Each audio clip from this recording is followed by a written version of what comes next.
Saudara, pasca bencana banjir bandang, kini warga Aceh Tamiang mulai kembali melakukan aktivitas jual beli di pasar.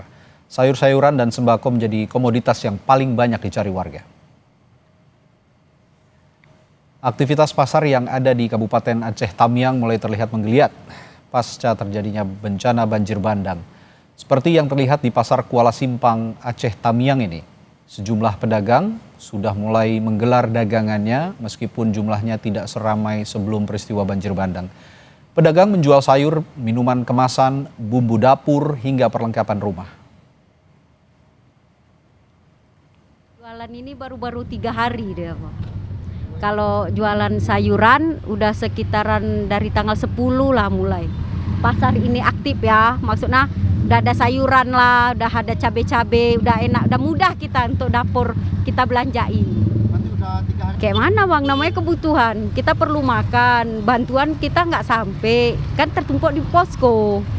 Nah, jadi mau nggak mau ya kita jualan lah bang, kan dapat sedikit, jadilah untuk susu-susu anak kecil, pampasnya kan. Belum pulih dari bencana banjir bandang yang menimpa, aktivitas jual beli di Pasar Kuala Simpang Aceh Tamiang perlahan bangkit. Sejumlah pedagang terlihat mulai menjajakan berbagai kebutuhan, utamanya bahan pokok untuk kebutuhan sehari-hari.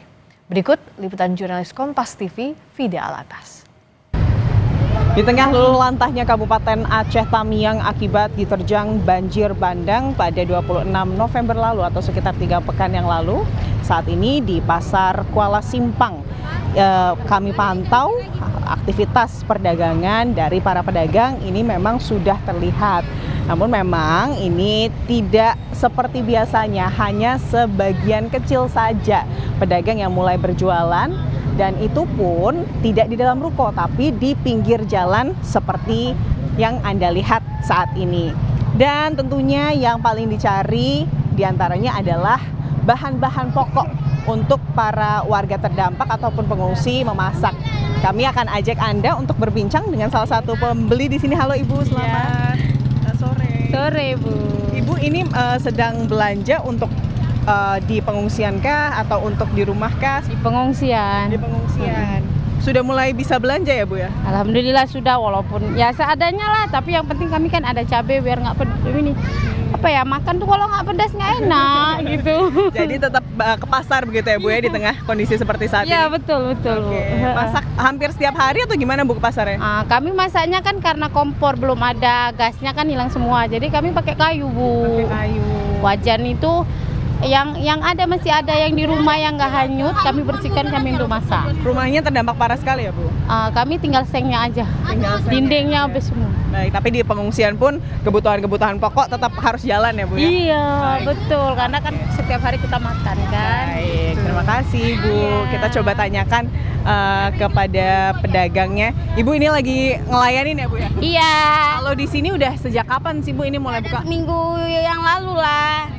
Seminggu yang lalu kan kondisinya Tamiang masih parah sekali Bu. Nah, kami selalu makan Indomie sama telur aja. Jadi kami bantuannya itulah, maka kami jual sayur. Kalau Ibu ini sayurnya dari mana dapat? Dari beras lagi. Iya. Jadi Ibu kok masih bisa jualan ini belanja dulu? Iya, kiriman. Bu, tapi kalau harganya Bu? Harganya naik, melunjak gitu harganya. Harga cabenya 80. 40. Biasanya berapa? Ya perkiraan dia 30 ya. Ya segitulah. Tapi tetap banyak yang nyari Bu, mahal juga. Apa? Walaupun harganya mahal, banyak yang nyari. Iya dicari juga karena kan butuh ya kan. Jadi setiap hari seperti ini ya Bu ya? Iya, setiap hari ini. Yang paling dicari apa Bu sama warga? Ya kayak gini lah, cabai, karena sayur, karena di sini orang dimakan telur sama mie aja, sampai usus pun kayak mungkin keriting. Makanya itu aja ya kan. Itu dia ya, bagaimana banyak dicari ya Bu ya, kebutuhan-kebutuhan pokok di pasar ini meskipun masih minim, masih tidak sebanyak biasanya para pedagang yang menjajakan jualannya di sini. Kebanyakan ini kebutuhan-kebutuhan pokok dan juga mungkin sedikit alat-alat untuk membersihkan rumah dari lumpur seperti sapu, sikat dan lain-lain. Tapi itu tadi, keberadaan pasar yang sudah mulai hidup kembali ini sangat disyukuri oleh warga terdampak dan juga pengungsi untuk kemudian memasak dan membeli kebutuhan-kebutuhan yang mereka butuhkan. Dari Aceh Tamiang, Fida Alatas, Sunandar melaporkan.